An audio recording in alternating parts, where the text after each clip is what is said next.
We are diving straight into evaluating large language models in scientific discovery by Zheng Disong and the team.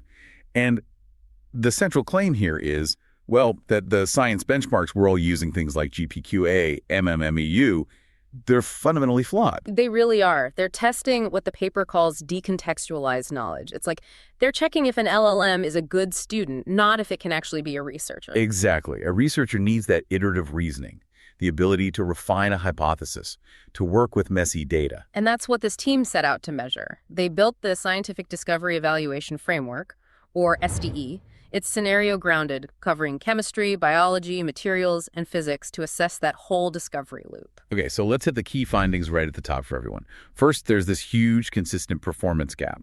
A model like GPT-5 might crush a Q&A benchmark with a 0.86 score. But on these SDE tasks, that score plummets. We're talking 0.60 to 0.75, a really significant drop. Second, and this is a big one for developers, just scaling up model size or reasoning effort, it's showing diminishing returns.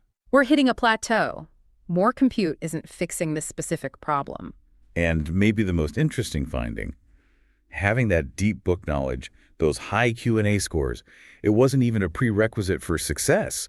They found a surprising role for what they call serendipity. Finally, no single model came out on top. There's no scientific superintelligence here. Leadership rotates depending on the task, showing that these models are much more specialized than we might think. All right, let's unpack that evaluation gap. For the ML engineers in our audience, we're seeing LLMs get integrated everywhere now.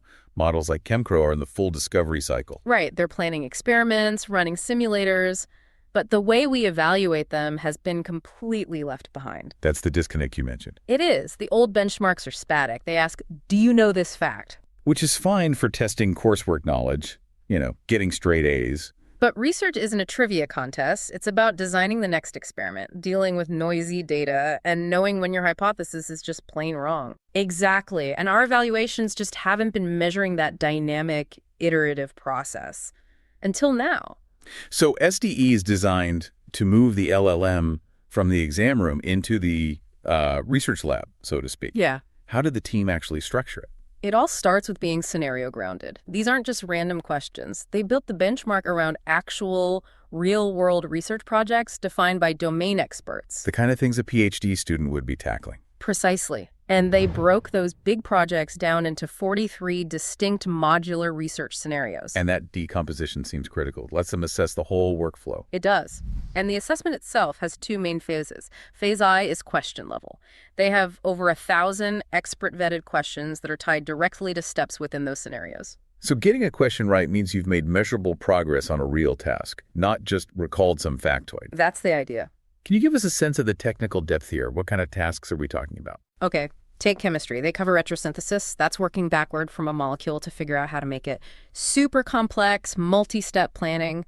There are 48 questions just on that. Wow. Then there's NMR-based structure elucidation. That's inverse problem. You get all this messy spectral data and have to figure out the 3D structure of a new molecule. So it's about synthesizing different kinds of evidence, not just looking up one answer. Exactly. And in material science, they're looking at things like MOF synthesis. That's metal organic frameworks.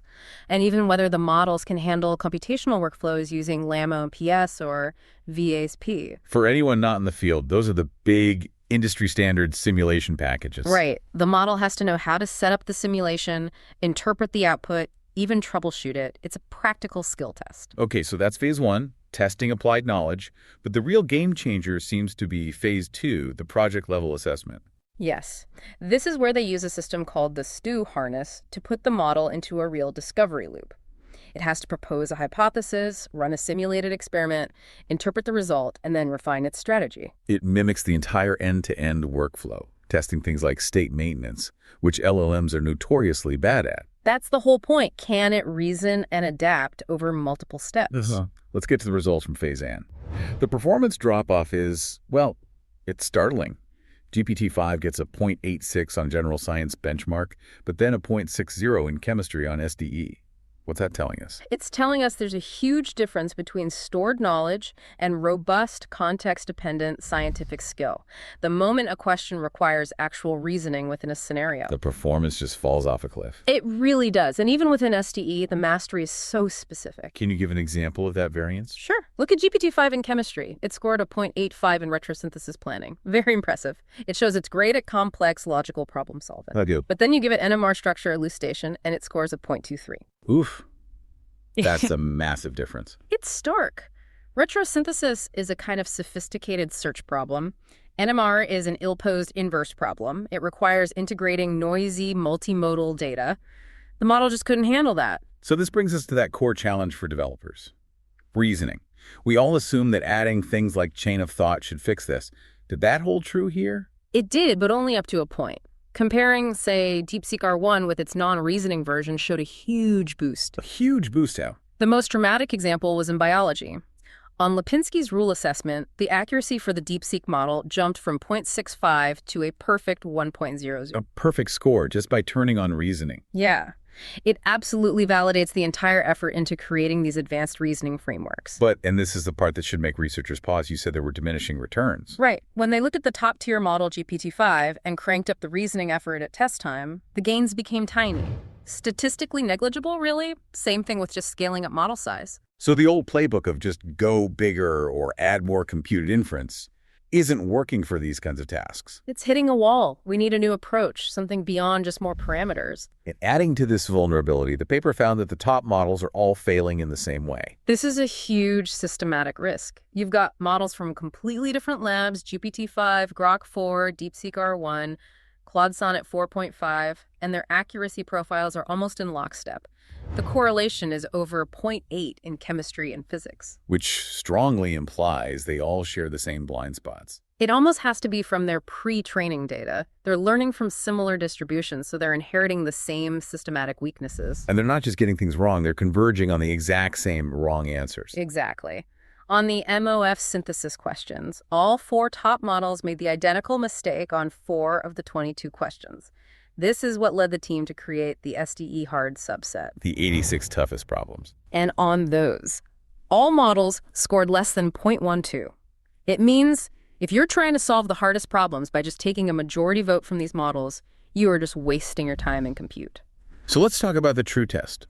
Phase 2, the end-to-end projects using that Sleater harness. This is where we see if they can actually discover something new. Right. The harness formalizes the scientific method for the LLM. It forces the model to deal with the messy parts, integrating new evidence, tracking what it's done, and deciding whether to pivot or push forward. And on certain optimization tasks, they were actually really good. They excelled. In the transition metal complex optimization project, the goal was to maximize polarizability in a huge search space.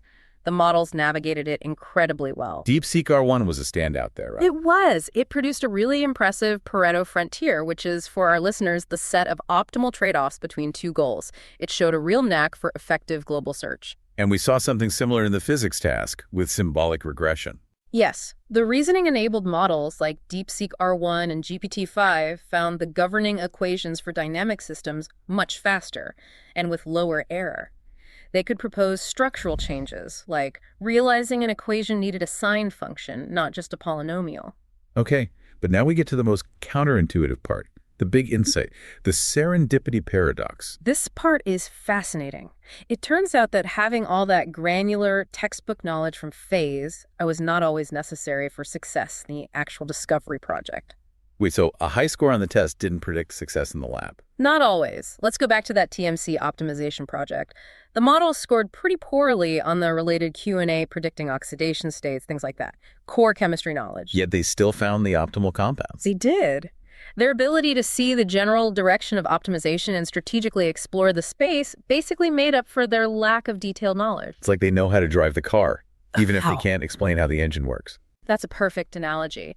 But the inverse is also true, and it shows the limits. The models scored really highly on retrosynthesis Q&A. They knew the reactions inside and out. But they struggled with the actual project of planning a multi-step synthesis. Exactly. They kept failing the validity checks. It shows that long horizon planning with strict, complex constraints is still a massive hurdle, even if you have all the component knowledge. And in the end, across all 8 projects, from protein design to crystal design, no single model was the champion. Leadership rotated constantly. DeepSeek-R1, which was a bit weaker on the Q&A part, ranked near the top in almost every project that required heavy iterative reasoning. Which confirms the main thesis. We are nowhere near a general scientific superintelligence. Not even close. Different problems require different skills, and we need specialized improvements, not just one giant model. So let's bring this home. What does this SDE evaluation mean for you, the developer or the researcher out there building these systems?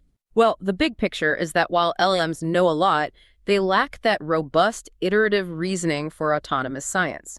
The paper gives a pretty clear roadmap for where to go next. And step 1 is to move beyond just scaling. Absolutely. The focus needs to shift to targeted training on problem formulation and hypothesis generation. The model needs to get better at asking the right question, not just answering it.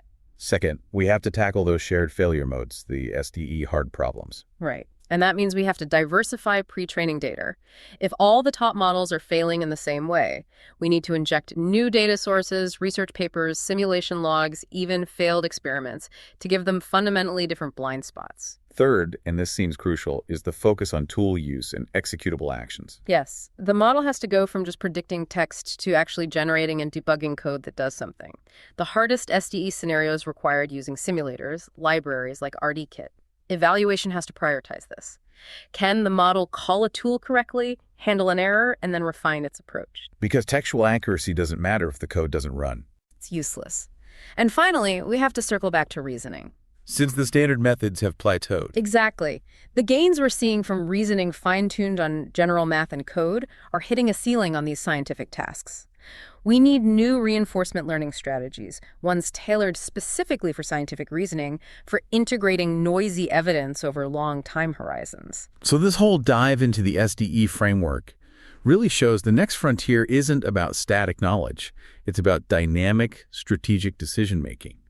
Since that benefit from test-time reasoning plateaued so quickly, the question we want to leave you with is this. What novel reinforcement learning or self-correction strategies designed specifically for the scientific domain and the messiness of experimental data will be required to break past this current performance ceiling and actually create a true AI scientist? That right there is the path for the next breakthrough.